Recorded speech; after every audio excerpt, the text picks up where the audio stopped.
Welcome to SoFlo by Lucas Miller. Lucas's latest collection of 13 short stories, ranging from the gross and silly to heart-wrenching thrillers of cosmic proportions. Join Lucas as he takes you beyond the beaches and shows you the dark side of the Sunshine State. Welcome to SoFlo, a collection of weird Florida horror by Lucas Miller. Available January 14th, 2024. Brought to you by the Evil Cookie Publishing. My thing was set too loud. Paul, is that a painting? The circle? It's a poster. Yeah. It's funny. It's it's like a star chart, but it's like of all horror movies and horror actors. Oh, that's cool. Yeah. Nice. I bought it like probably over 5 years ago, and then I found it. I was like, oh, I'm gonna put this up. And it actually looks like it's just a hole in my wall or something. It does. Do you have the disembodied mannequin head tonight? I do not. Oh, well. Is John Langan hiding in your room? No, but I have my prize Christmas present. Oh, nice. A replica of the 1977 Shogun Godzilla that I have. Yeah. Yeah. Does That's the even better fist than it's pop ever off? had. The fist shoots. Yeah. Oh my god. I saw this replica in Newbury Comics. I bought it like in near tears. I came home and I gave it to Lisa, and I said, wrap this. And this is the greatest present that you've ever bought me. My original 1979 time traveler from Micronauts really wants to come play with him. So bring him this weekend. I don't know. I'll lose the fist if I bring him. Yeah. I had the original one. My God, I've tried getting them on eBay a couple times. Oh, I just went. I did an eBay deep dive, and like they were like $500 even with the missing fist. I'm like, no. Holy shit. Hello, and thank you for joining us in our 5th season.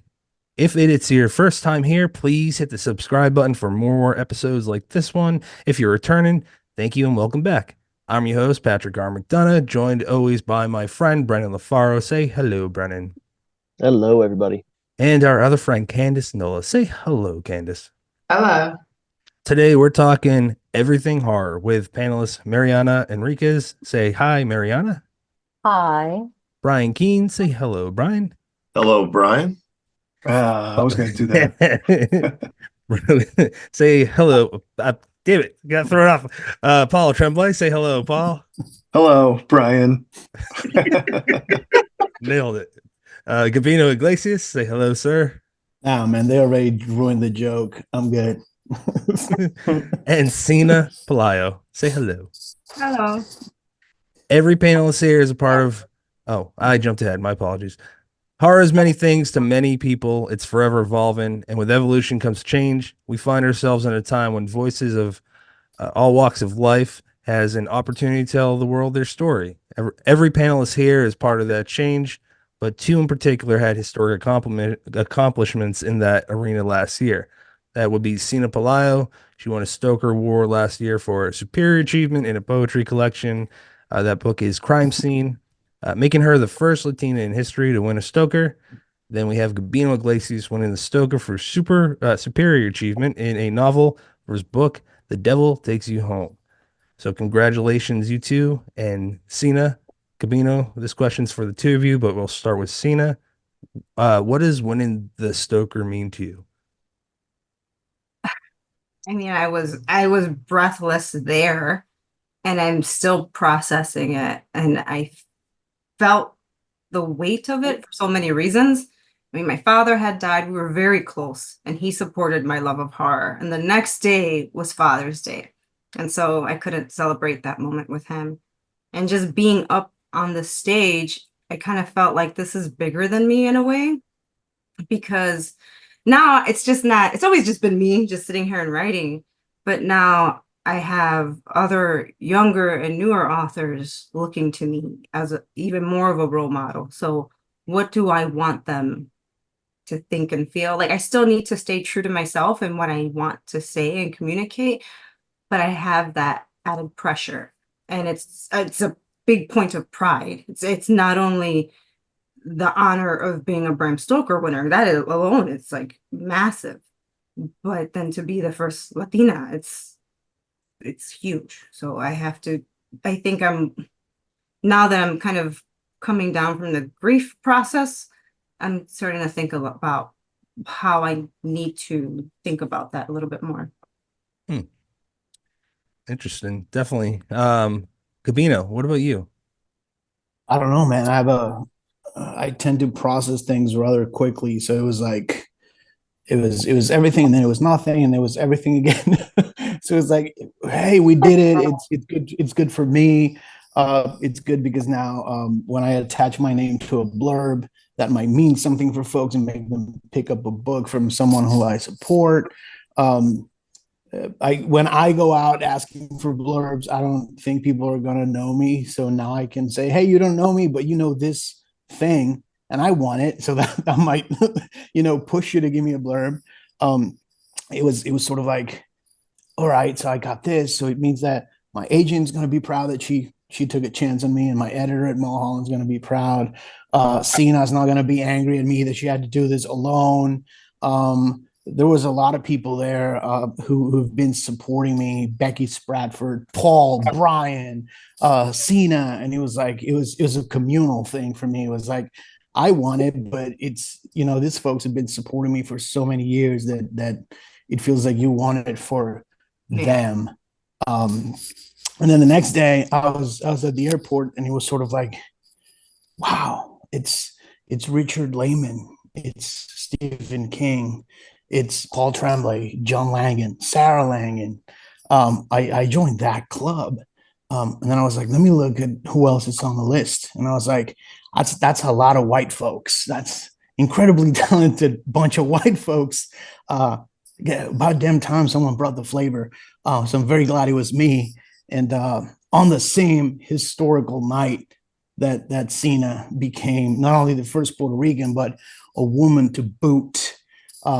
So that was, when I held the list at the end of the thing, and I was like, a bunch of racists are gonna be so angry. Stay salty, motherfuckers. It was a wonderful night, and I'm still very proud. And then I don't know, 2 days later, 3 days later, it was like, all right, it's never happening again. Certainly not happening with the next one. Paul has a novel this year. Stephen Graham Jones has 2 novels. Josh Mallerman has a novel. So it was like, all right, I need to get back to work, because it's like, yeah, hooray, you had one good novel. And now it's a challenge. Like, what are you going to do? Like, we paid attention once, and you have to go out and hustle even harder, to stay there and get nominated again, and prove to people that you're not a one-hit wonder, because that'd be sad, right? So yeah, it's a challenge now. Now, before Brennan jumps in with a question, I don't want to take away from Paul, Mariana, or Brian. If you guys have anything to add to this, if not, that's fine. Anyone want to jump in? Brennan, take over, buddy. First, I did. It really sticks out to me, Gabino, that your first place that you went to was, now my blurbs are going to mean more. That's so incredibly you, to be like, hey, I'm building up people, and now I can build them up even harder because this happened to me. I got credit. Yeah, but seriously, that just, when I think of people who are just so incredibly authentic about building up the next generation, your name certainly sticks out. Frankly, all the people on this panel are very good about, learning from the generation that comes before and helping the generation that comes next. So no surprise there. So let me throw out something from Brian. Sorry, go ahead. I was gonna say, we learned that from Brian. Like, I feel like if you look at Brian, it's funny, Brian calls them his Avengers, but it's true. Like, James Rathwhite and we were at the store, we were at the table. So James Rathwhite and I were like, talking like, why is he like that? He just helps people. And James said the same thing. He was like, he's got like an army he's building. Yeah. Yeah, but I'm just paying forward what was done for me by, Dick Lehman and Jack Ketchum and folks like that, and I see y'all doing it, And hopefully the ones you're doing it for will pay it forward 5-10 years from now. Very cool. You know what? Let's run with that. So, Brian, we definitely wanted to bring up, your next career adventure, which is opening a bookstore.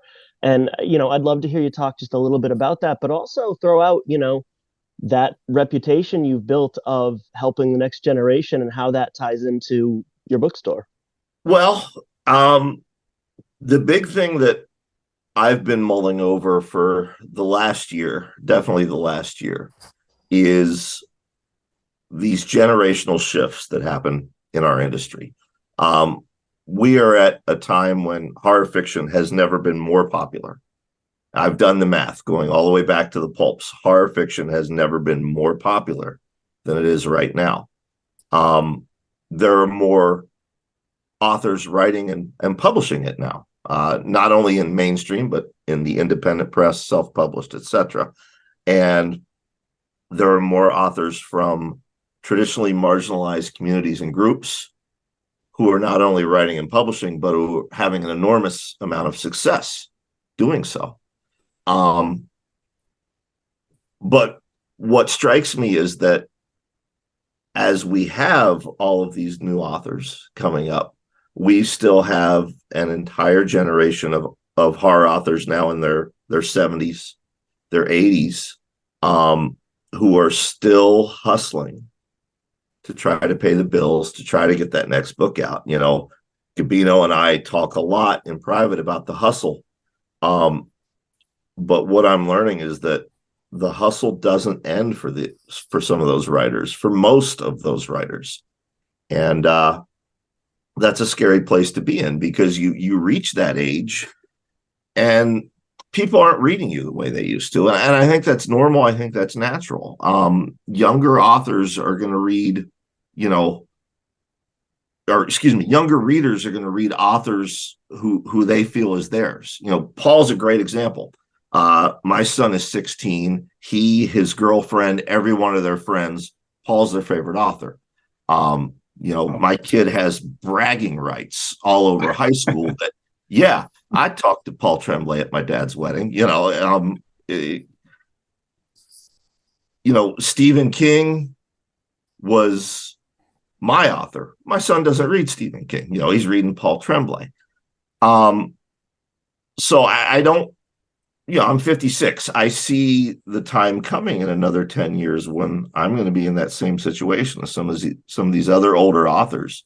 And I want an escape plan. I want a retirement plan. And that's why I'm opening a bookstore.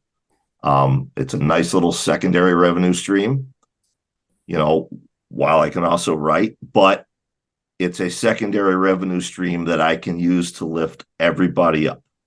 Those ahead of me, those coming up behind me, those coming up behind them. It's my end game. To go back to Cina and Gabino's Avengers analogy, that this is what I came up with for the end game. I am Iron Man. Actually, Batman, but it's all right. Why not both, man? Iron Batman. Ooh. Had to keep the analogy going. All right. I want to throw out a question just for everybody. And given that we kind of have a broad topic of all things horror, let's talk being a horror / speculative fiction author / crime, dark side of the room author in 2024.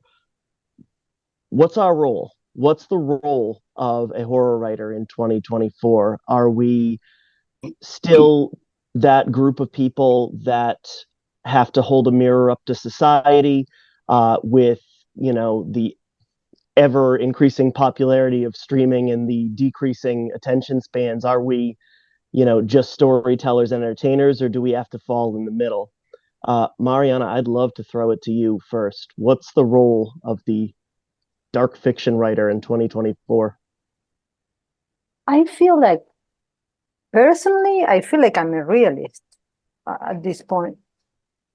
So, no, really, they're just like metaphorical realist. And I was listening to Brian, and yes, he says horror fiction has never been so popular, and sometimes it's true. And sometimes I feel that, well, there's a reason for that, but also what's happening is that there's horror fiction, and that's kind of my take on what I was listening, and at some point, in some way, my how can I say, my opinion about what's going on and what our role is, that it's becoming more popular and more people are writing horror fiction in what I believe is the place where the horror fiction is more marginalized, that is countries that don't speak English in general. There's very few horror writers in Spanish language. There's few, I mean, not there. We don't have, if you come to Buenos Aires has a lot of bookshops.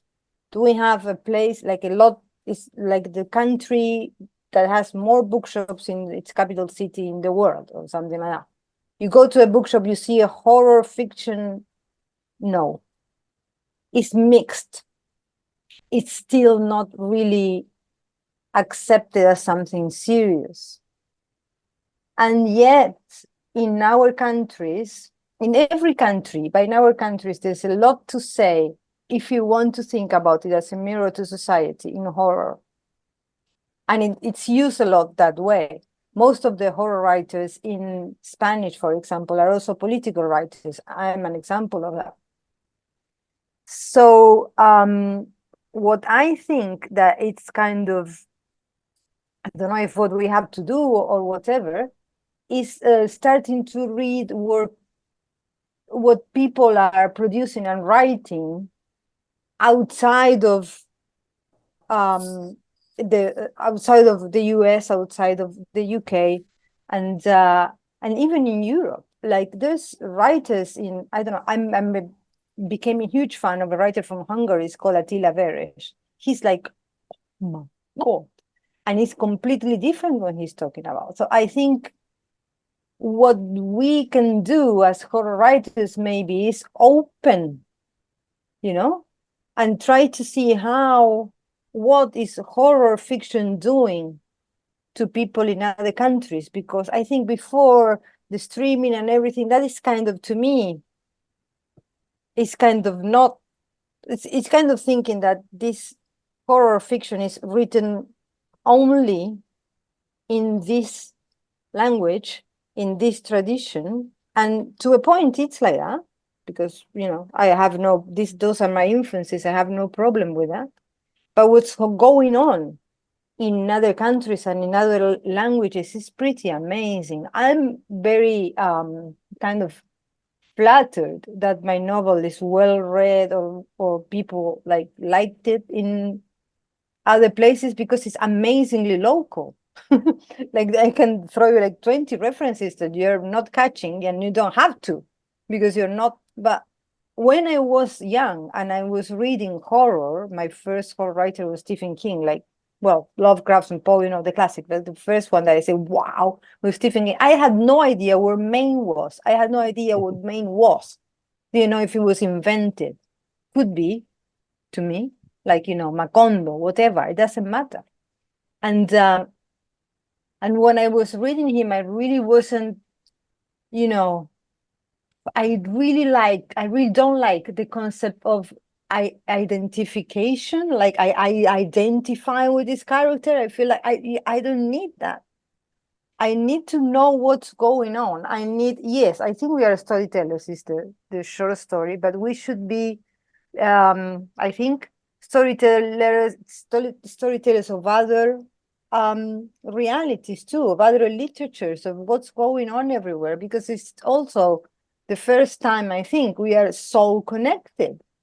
So it's absolutely ridiculous to have these pools, and what's going on out there is amazing. And we don't have the label horror, which is kind of a blessing and a curse. I love that answer. I just jotted down storytellers of other realities. That's such a cool label to put on it. Paul, let's throw it to you. Role of the horror writer. What do you think? Well, it's funny, the last thing Mariana said about a blessing and the curse about the horror section. It's wonderful to walk into a Barnes and Noble and see like a big fat horror section that's not just Stephen King. But at the same time, like, I don't know, I kind of miss going into bookstores and everything was just in fiction. And I feel like, I could get grabbed by a cover or a description. And I feel like we sort of maybe lose, that's my little worry is like, how do we get to new sort of readers, if we're, especially in the US. And it's really the US, because even in the UK, I'd say there's much more of a stigma associated with genre fiction in the UK than there is in the US. Yeah. And similar, like, I mean, when I was in Madrid for 6 days, we went to bookstores and, wasn't really horror sections to be found. So I don't know. It's like she said, I think it's both a blessing and a curse. In terms of like, man, what's our role? Like, if I sat around thinking, I guess I have the luxury to not think about it, but like, that would paralyze me. I can only think about, what I'm going to do as a writer myself, and hopefully other writers too. But I think what makes sense is, if I am writing a horror story for anybody else, I hope, I'm going to steal a quote from Caesar Aria. I hope have the right Yep. author, to disturb, write fiction that disturbs the comfortable but comforts the disturbed. And there are so many different ways you can do that. And he wasn't necessarily talking about horror either. He was just talking about literature in general. But to me, that's become sort of like my recent sort of mantra that I think about, in terms of what it is. And honestly, I think what it is we're also going to have to do, I think all writers, whether it's horror or not to bum people out, but I think people really need to start thinking about writing stories that could not be written by AI. Like you're going to have to, that has to be some sort of consideration. Yep. Whether that means, I don't know, like, yeah, I'm not 100% sure what that means. I feel like I have a cheat code because I'm always doing like, oh, here's a blog post, or here's a screenplay, or here's like something in a circle. I don't know. But I mean, in some ways, I think it's similar to the idea of like, you shouldn't be writing necessarily your story, imagining it to be a movie. Anyway, so I don't know. I'm not going to try to rehash what other people said that was, really brilliant. I would just sort of only add like one of the fears that I have, and it's certainly going to inform my work, is thinking about sort of, what's happening with AI. Yeah, and I think it's worth throwing on the side that it's definitely appreciated by the writing community that you've kind of built this platform off the success of your books and having the movie come out last year, and you're using that platform to combat this very real problem that's flying in the face of a lot of writers. So I mean, if we're talking what we're looking at in modern times, that's what we're looking at in modern times. Yeah, thanks. Well, thank the lawyers. They're doing all the hard work. Don't thank me yet.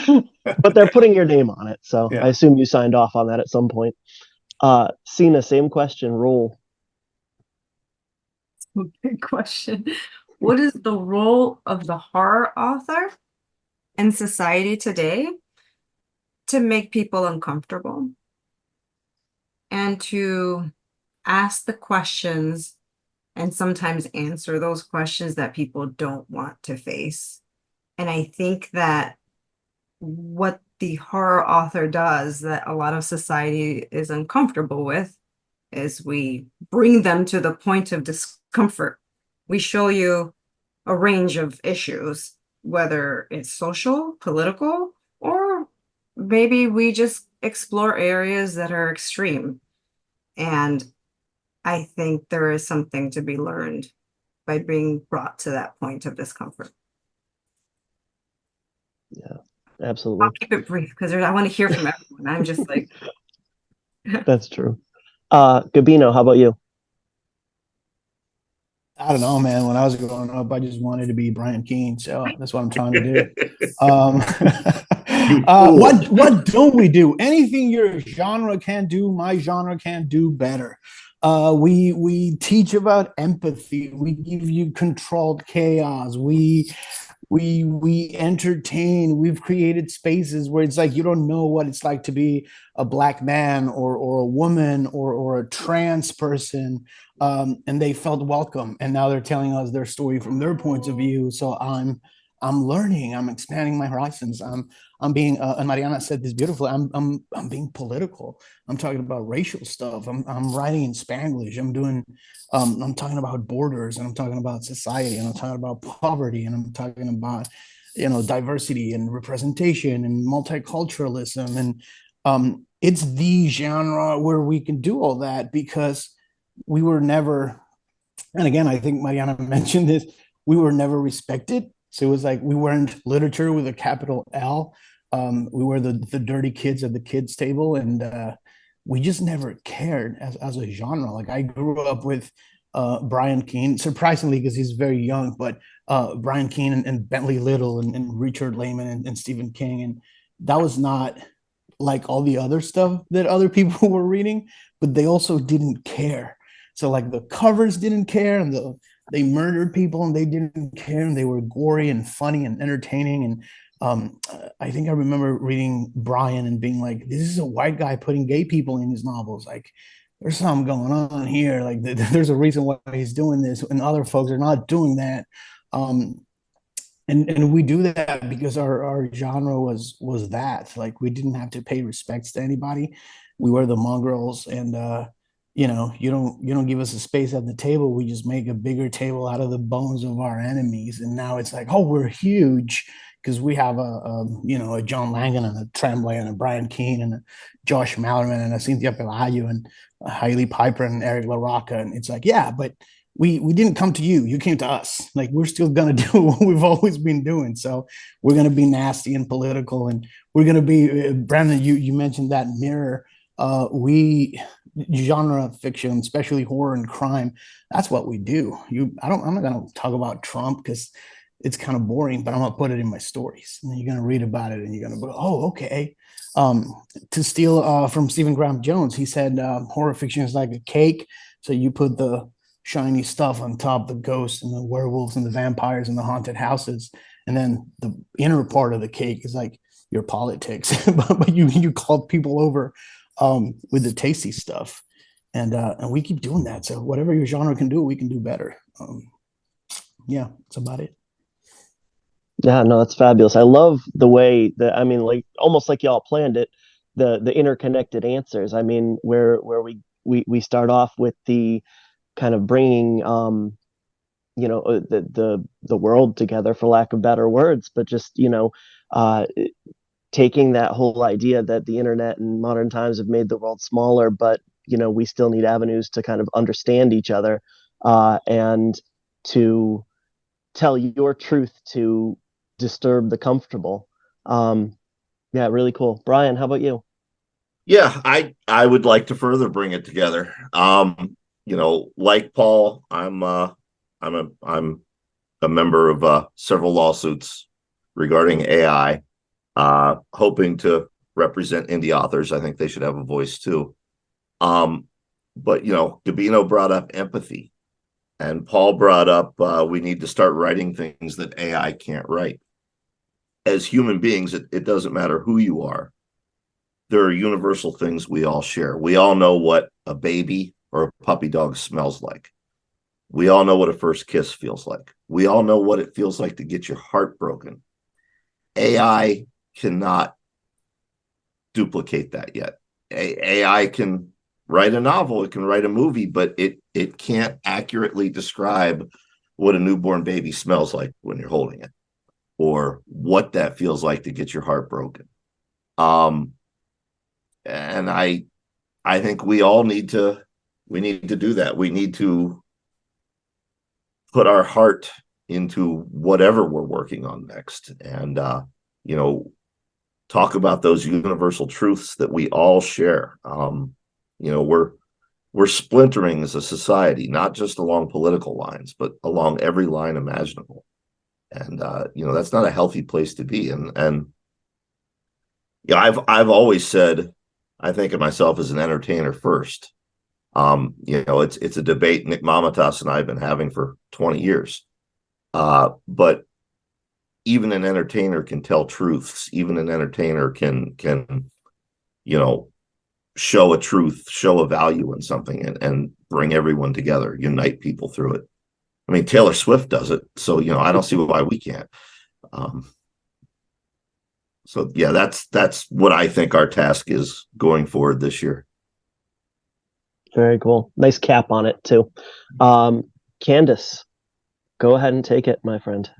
I think I want to see where we can take things within this next year with the rise of inclusion, and what you all think about the rise of different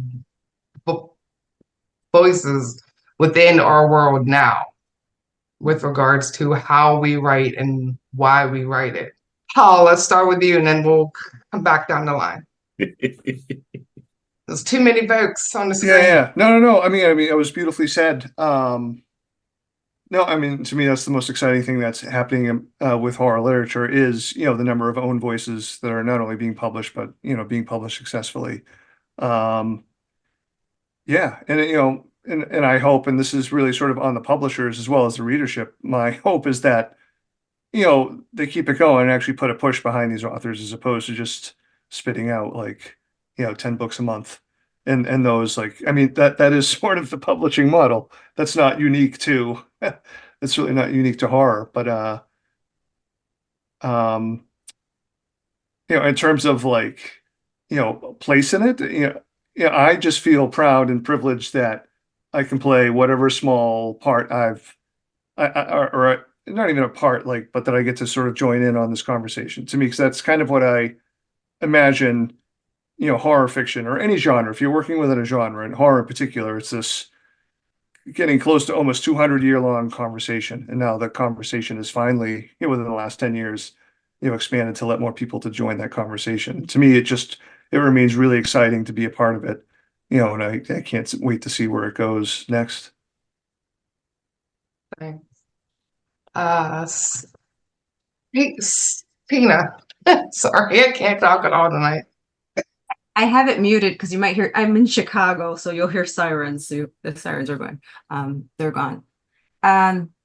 It's funny, I was just booking my book launch event, and it's going to take place downtown Chicago at the same location that my dad would drop me off for school. And I remember he was born in Puerto Rico, I was born in Puerto Rico, and I just remember the fear that my dad had every time he dropped me off downtown, and he would be like, Cina, you have to behave. You have to, what are you wearing today? Or don't talk back. Listen, get good grades. He was always so scared how I would be perceived. And he was like, I need you to be good, behave, get good grades. They're very important. That was always what he would say. They're very important people downtown. I'm like, Dad, but you're dropping me off downtown too to go study with these people. And I remember my graduation, it was at this place where my book launch is going to be.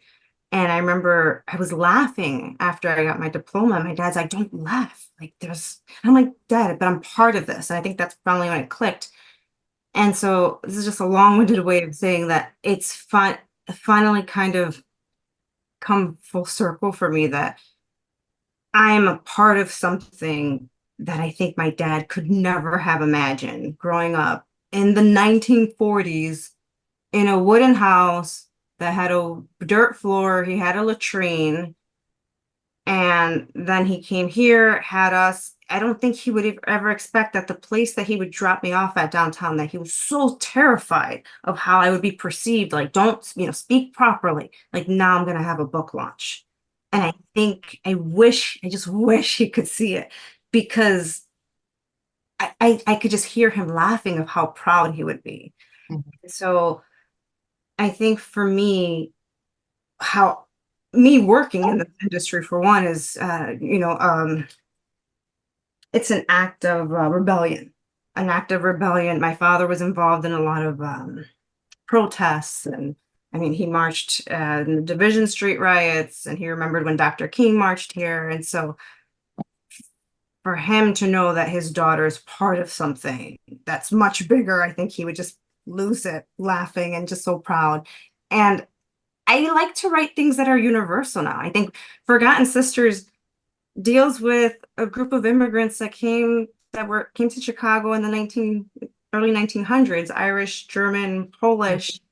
And so I'm starting to explore different types of immigrants and immigrant experiences because I feel like they're universal. People, I will always say that all horror writers are empaths. Like we can write a range of emotions from like the bad guy to the good guy. And so I think there's something very magical about us. And so right now, that's my happy place is being able to explore things that are universal. So that's my long-winded answer of inclusivity. That's okay. That's great. Gabino, let's come over to you. So like late last year, I was given the opportunity to select 10 of the very best horror books of 2023 for the New York Times. And I remember in the process of, I'd already submitted the thing, we were going through it.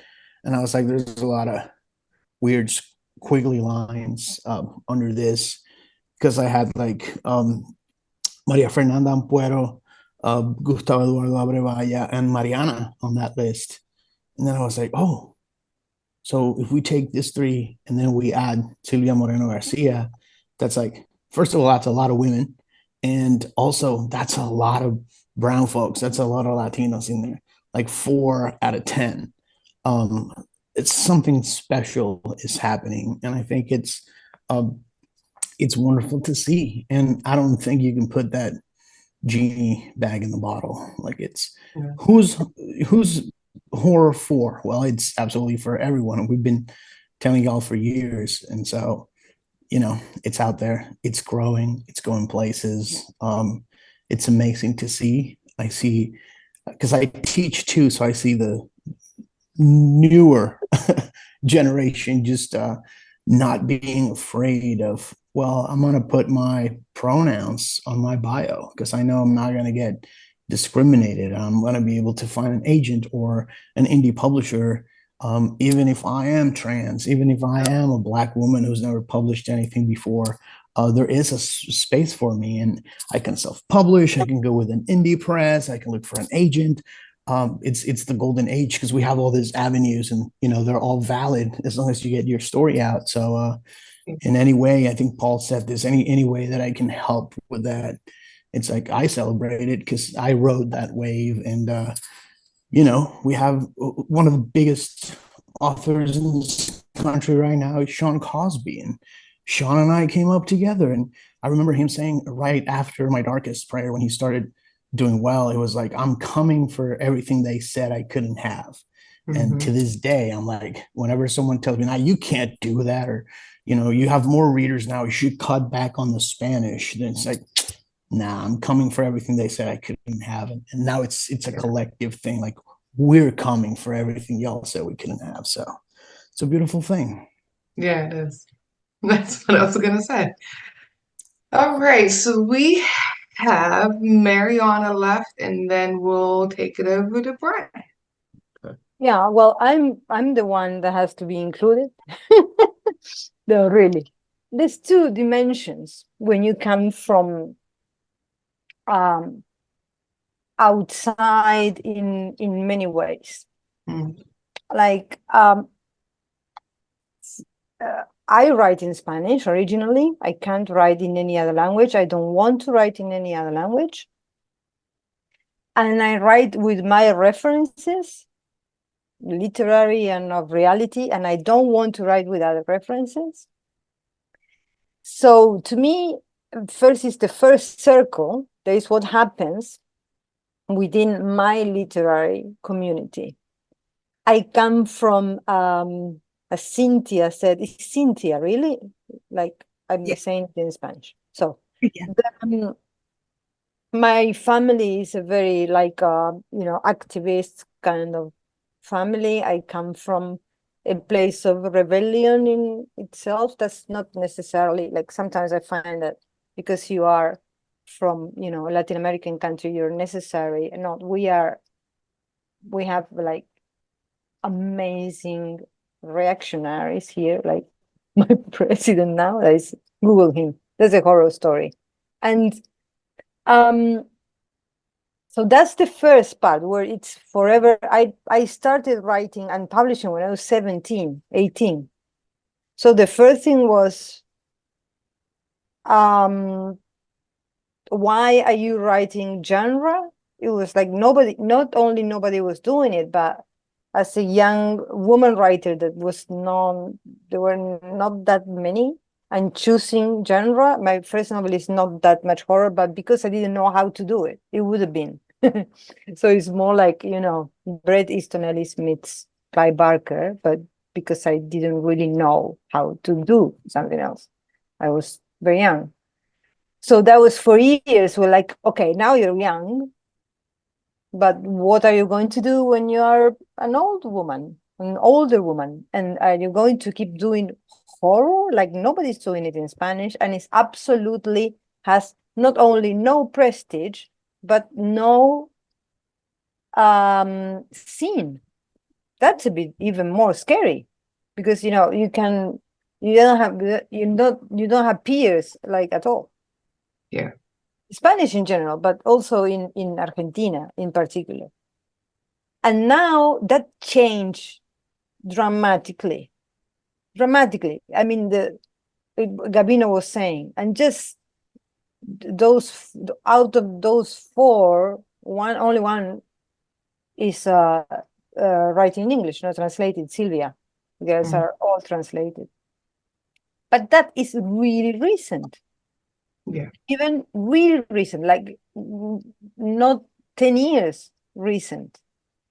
So to me, it's always been like a very big difference between, I've never thought in terms of translation. Like I always had, because where I come from, the notion I have of politics and of global power, how it works, to me, it was always the literature that is produced in the North, in these countries, is the literature that you consume, but you're not there.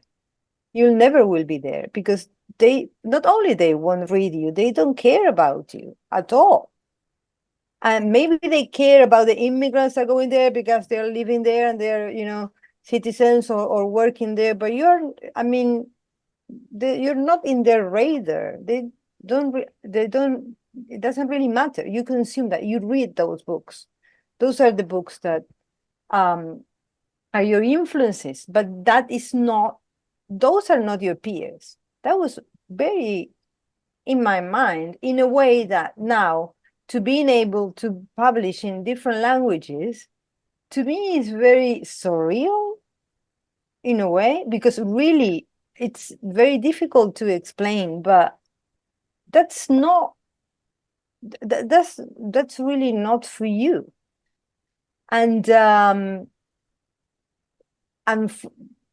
that is slowly changing. It's not like it's really changing, but you can see it. I was like 3 months ago, I was in El Paso, in the University of Texas in El Paso, and they have a writing program in Spanish. And what was amazing was that most of the kids at writing genre are bilingual, and I write in genre in Texas, in El Paso, in front of Ciudad Juarez. It was amazing. I mean, it was because I was invited to the program, but it was not necessary that they could be writing anything. I mean, it's just a creative writing program. They're all into horror, like insanely into horror. And they were like, have you read this? Have you read that? And they knew much more than me. And there was like, I had a long discussion about the Thomas Ligotti story about an angel. It was insane. It was going on. This girl from Venezuela that was buying, changing dollars and sending dollars to Venezuela, and she was amazing. Like she read the stories to me in Spanish, she writes in Spanish too, but in the US. So that is slowly changing. But I always feel it was not a problem to me. Not a problem in the sense that when you feel that much outside, you just try to, find your place in your country, in your scene, but the world is not for you. And the fact that it's changing, well, it is pretty amazing, really. And yeah, it's but yes, the sense of it's surreal. So really the sense of now I want to do whatever I want. I'm not going to. I don't care. Just the thing that was never supposed to happen happened. So that's it. Yeah. All right. Brian, what are your thoughts on the rise of inclus including all the diverse voices that are out there now?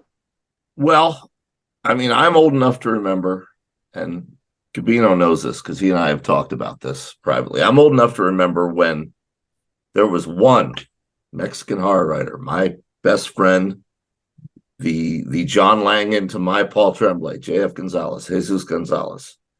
And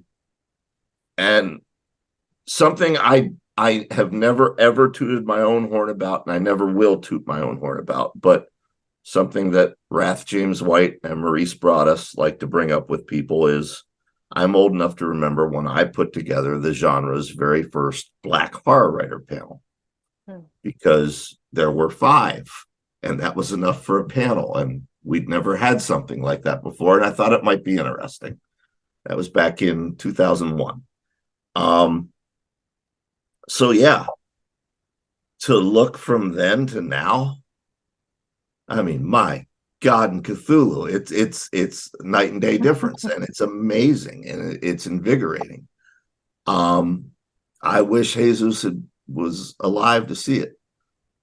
I came into this as a fan. I was a fan long before I ever started doing this for a living. I was told I couldn't do this for a living. I was, told I'd go to jail or be a pretty good criminal or be a pretty good factory worker or truck driver. And I was good at all those things, in fact. But, I'm okay at this gig too. I've always been a fan of the genre. I will die a fan of the genre. I love the genre. It has given me the best friends I've ever had in my life. It's led me to my wife. Would have never met her without this, and I've been able to give back to a field that has given me so much. But our work's not done. For those who don't know, my stepdaughter is trans, and it's funny. She and I were talking about this over Christmas. I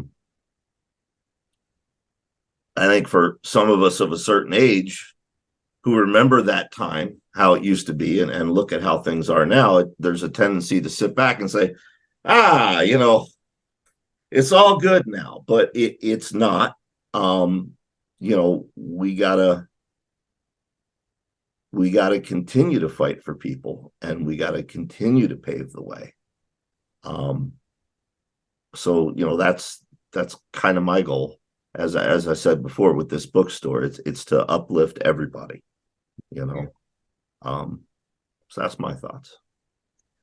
Sorry, Candace. I was just saying thank you for that. And now Pat has one more, I believe.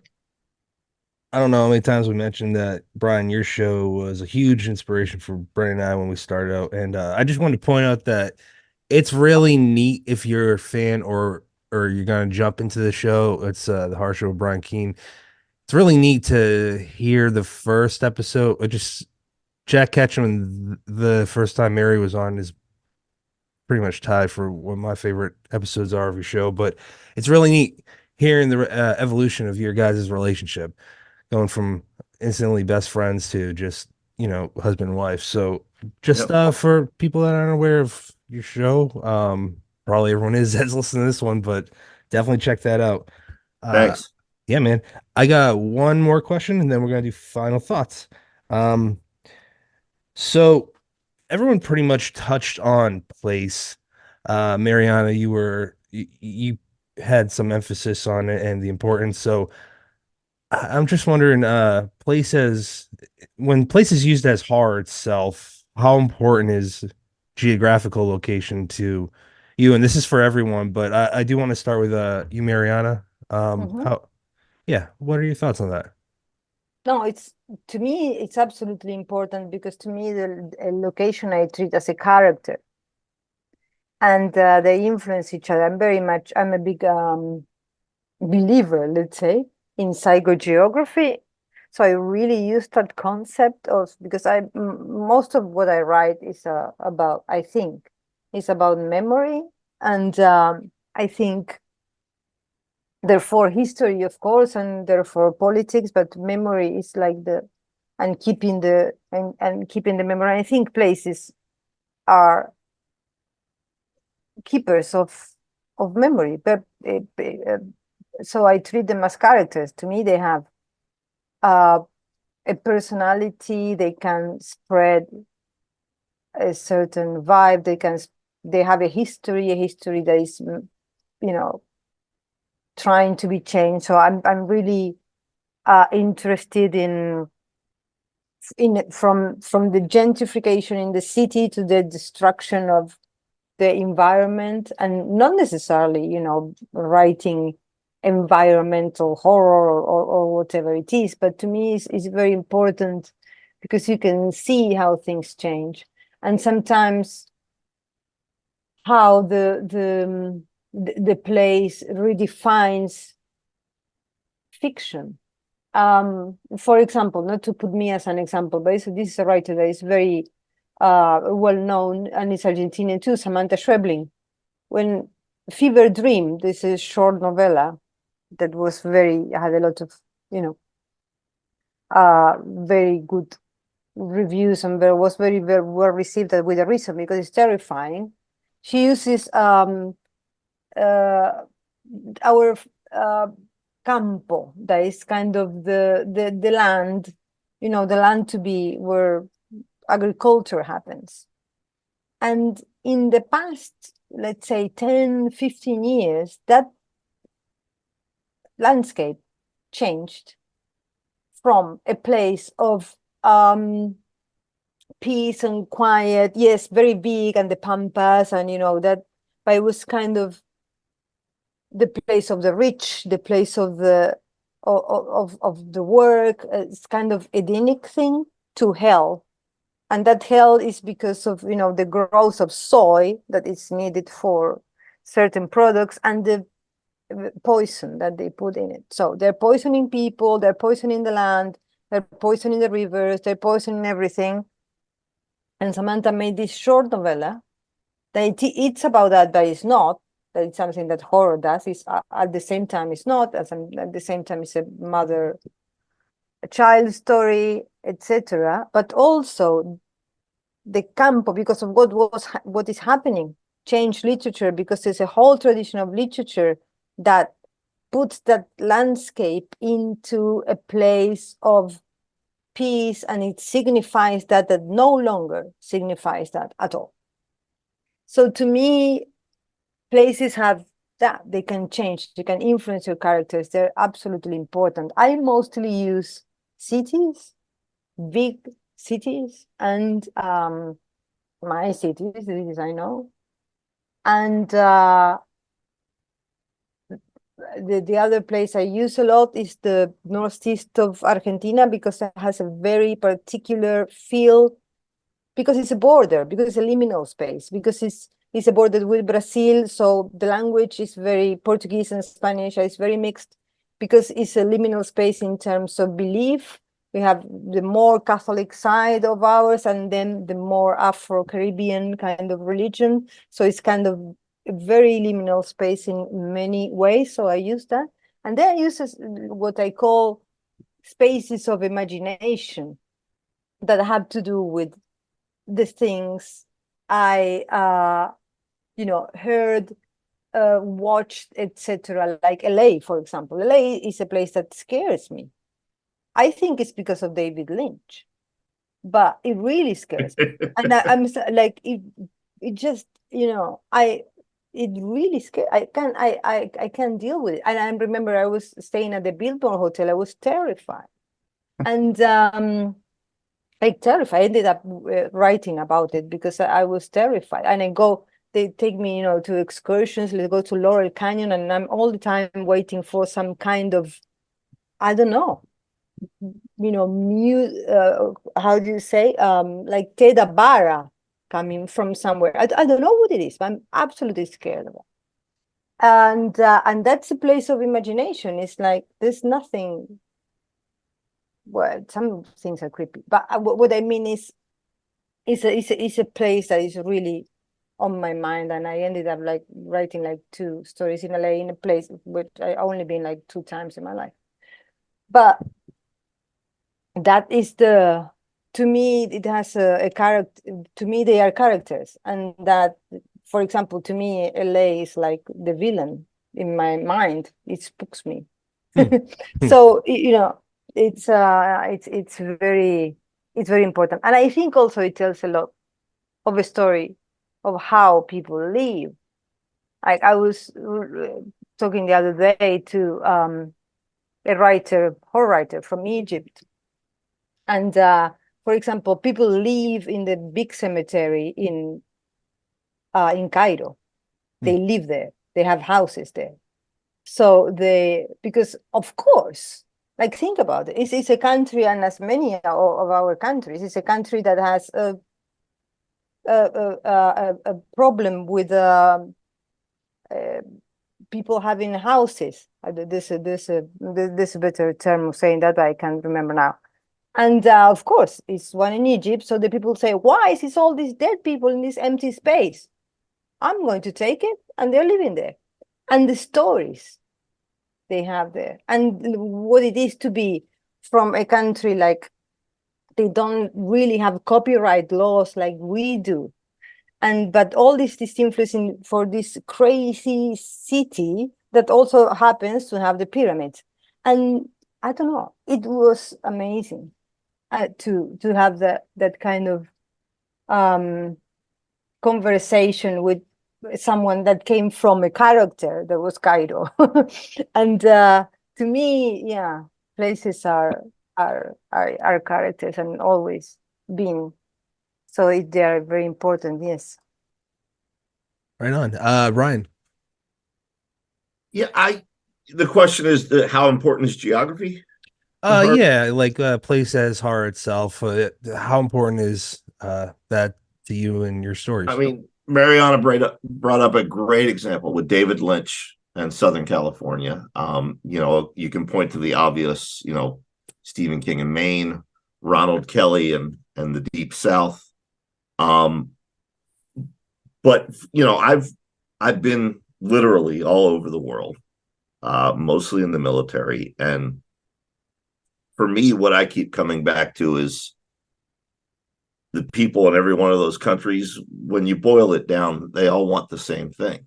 There's commonalities we all share as human beings. For me, I've always felt that horror fiction is most effective if you empathize with the characters. So it doesn't play a big role in what I write. I'm more interested in the characters and what makes them tick, and how I can make them, empathetic with the reader. They don't have to be the good guys. They don't have to be the protagonists, but I want my reader to give a shit about what happens to them. That's why I've never been a big fan of slasher movies. Slasher movies don't take the time to let you know who these characters are before Jason and Michael start slicing them up. Absolutely. Paul. Yeah. Oops, sorry. Yeah. I mean, obviously, there's infinite ways you can approach a horror story. So like, you don't have to have like, a certain atmosphere, a certain setting. So, I'll answer this sort of for myself, because I feel like I made like an obvious self-discovery fairly recently. Now, most of my stories are set in Massachusetts, New England, partly because I'm lazy, because I know the area, but also sometimes it can be shorthand because of the sort of New England Gothic tradition. As a writer, you can take advantage of that shorthand, or you could undermine people's expectations. But when I say I made a self-discovery, when I was writing like the liner notes for my new book, I was like, oh, I've used the house that I've grown up in more than half of my novels as like the main house. Like I always end up back at this place, which really isn't there anymore. And some of these stories have sort of like maybe start off big and then really compress and find themselves back into this house again. And even with this, freaking horror movie novel, like, there are people making a movie, but like important scenes end up taking place at this house, very quiet, disturbing scenes that was essentially my house.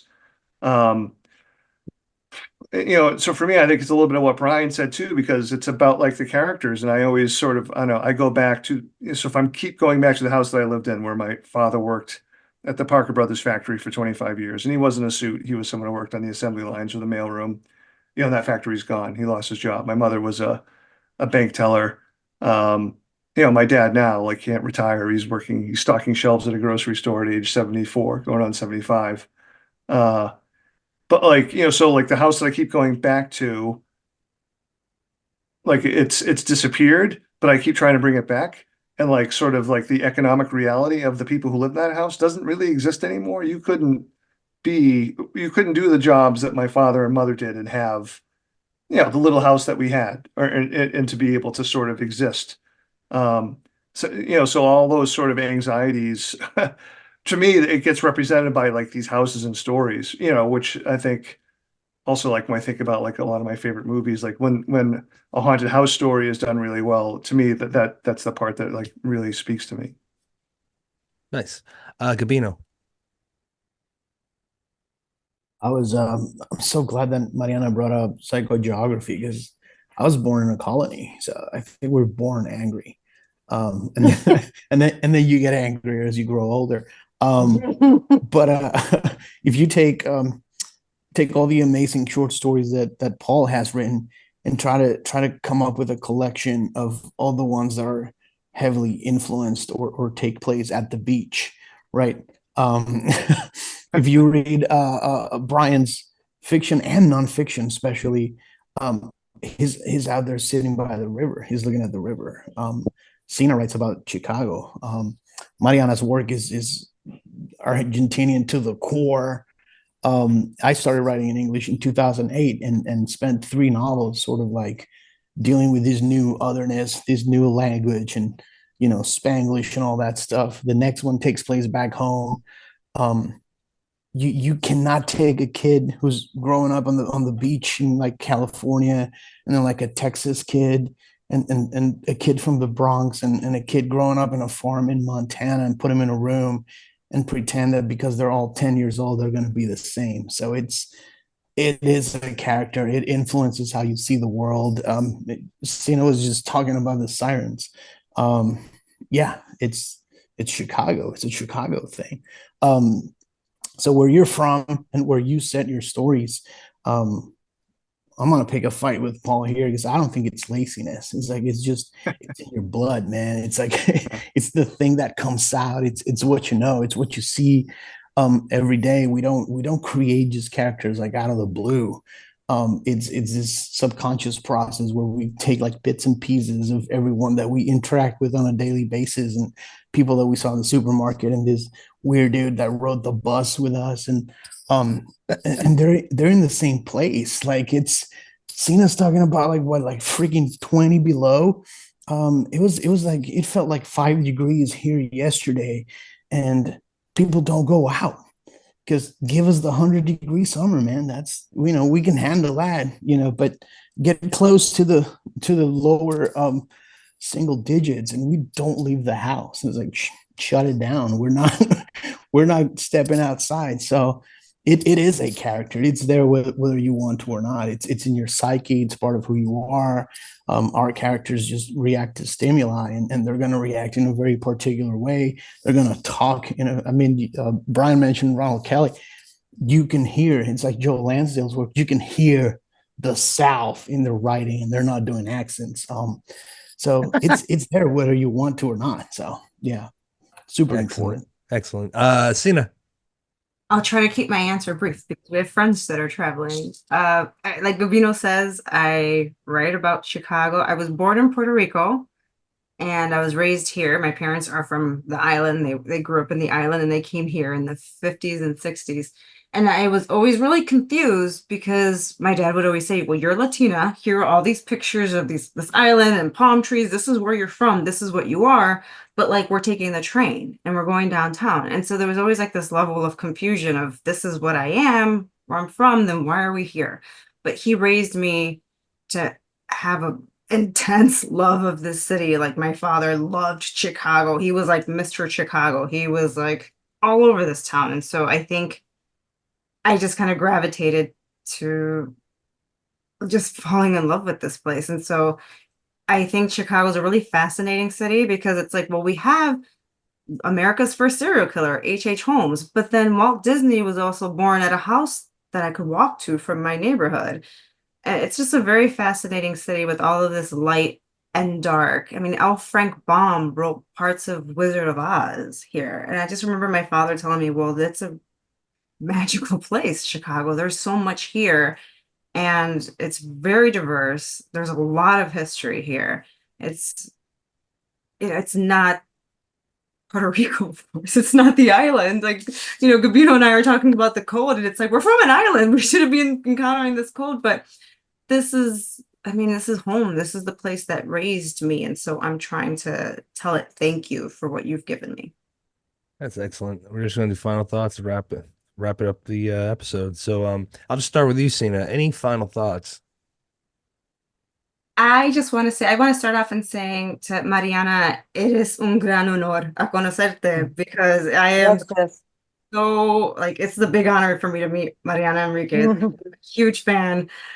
So hello, thank you for being here and joining us. And I just want to say thank you to everyone. Thank you to Paul for joining us. Thank you to Brian for like opening this bookstore and everything that you continue to do for the genre.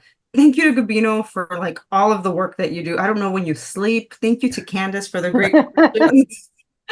Thank you to Candace for the wonderful question. Thank you to Brennan for all the wonderful questions. Thank you for Patrick for bringing us together. That's really my final thought. Just thank you all.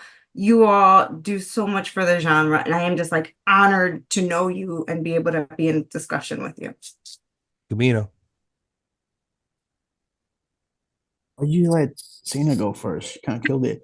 I know, but it's not fair to the rest. I can't just say bye night. Right now, I'll get you back for that one.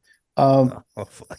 First, come at this with your heart in your hand every single time. I'm stoked to be here, mostly because I'm a fan, and I'm a huge fan of everyone on this thing right now. Mariana, te debo un email.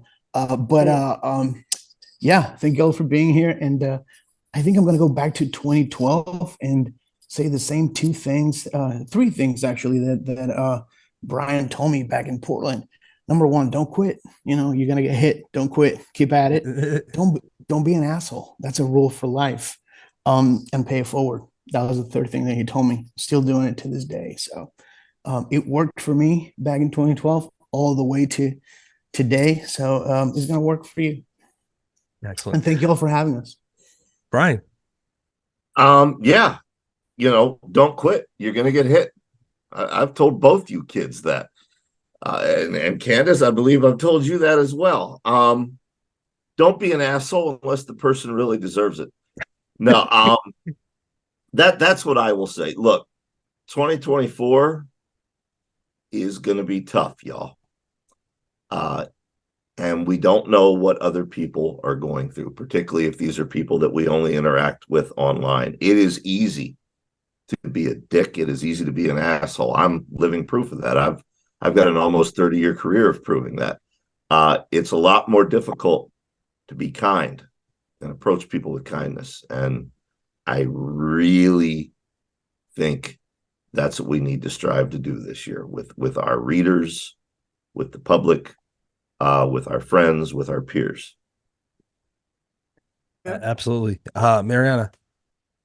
I want to thank you too, and thank you especially Cynthia. That was very nice. And Gabino, yes, you have to send me an email. Send me that email, and I wanted you to know, basically, you and the people that are listening, that for the longest time I started reading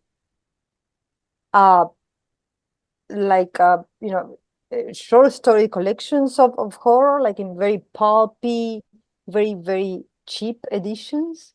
And I was like, wow, like it was Ramsey Campbell, Bradbury, Peter Straub, that to me was a master. Clive Barker, Tanitli, Tananarive, I don't know really how to say it. And then Poppy Bride doing the Love in Vain collections. And I kept on the tradition with Ellen Dalto, and that's where I knew Paul, that's where I knew Stephen Graham Jones, that's where I knew Brian Evanson, that just called me for an anthology now. So it's like full circle. And to me, Brian is like a genius or something.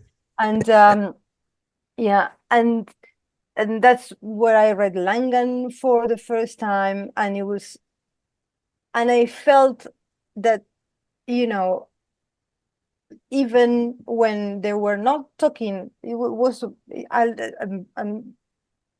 remember getting the first Brian books too that were kind of difficult here, and I always felt that even when we were not talking about the same, I felt that they were talking to me, and I felt that I could tell my stories too. I thought that this is my tribe, kind of, you know. Mhm. And it's pretty special.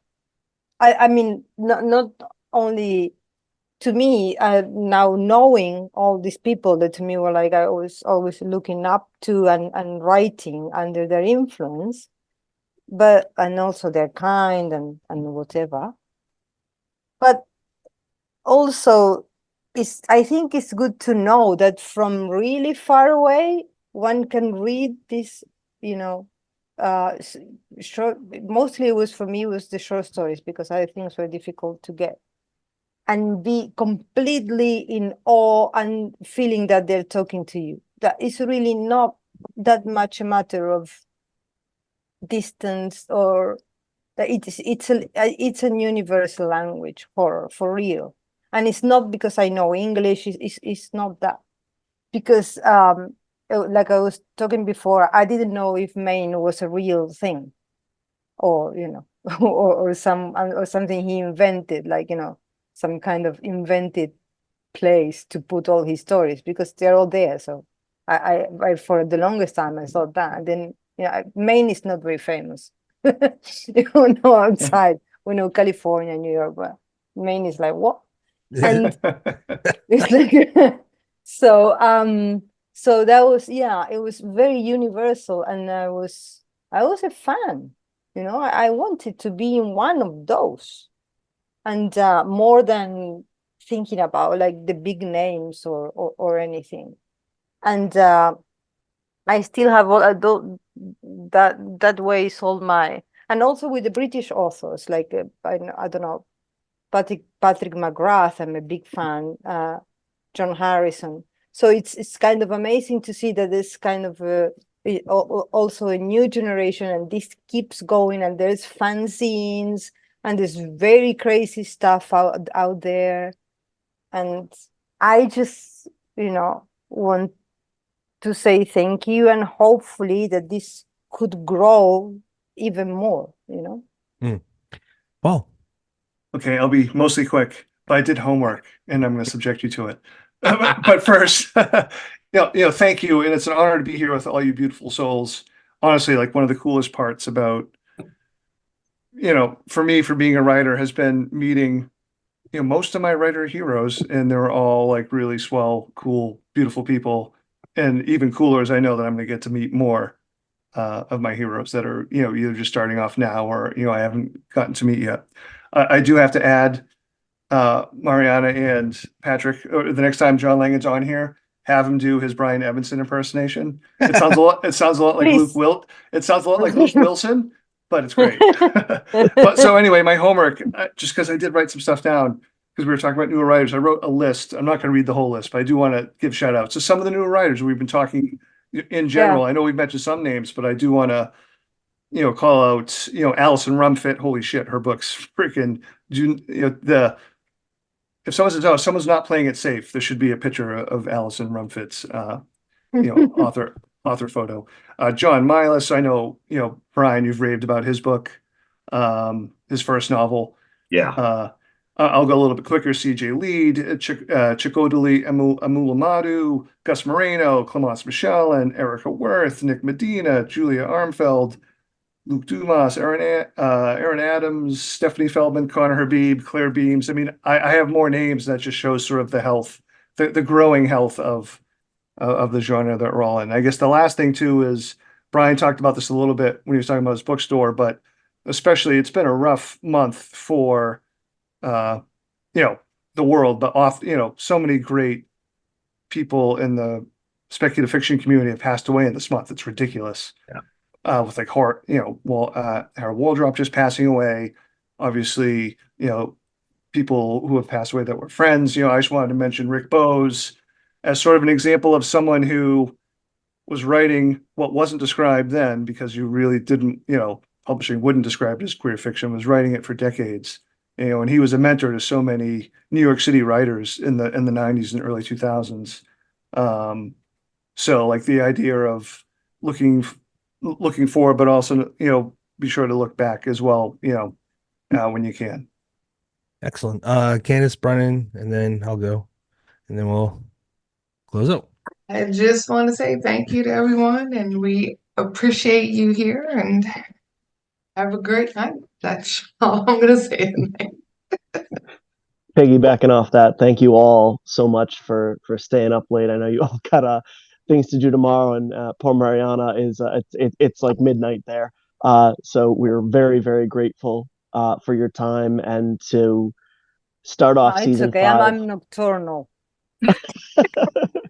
To start off season 5 with a group of people whose writing means so much to us. I mean, like, I look around, the Shoemakers, Magician, Ghoul, Coyote songs. I think of the Dirty Kid from Things We Lost in the Fire, Head Full of Ghosts. Every person on this panel has written something that will stay with me for the rest of my life. So to gather us all together and have a conversation has been a privilege. Thank you all. You guys, both Candace and Brennan, pretty much said everything I want to say. So I'll just repeat it. Thank you to Brian and Cina. Thank you, Gabino. Thank you, Mariana, Paul. Really appreciate you guys taking the time to be here. You guys mean a lot to the genre, to a lot of people, to me, Brennan and Candace. So it's awesome to talk to you guys about this. And Candace, Brennan, thank you guys for being on this fun ride with me. And listeners, viewers, thank you for checking us out. And as always, you have many choices in podcasts. Thank you for picking us.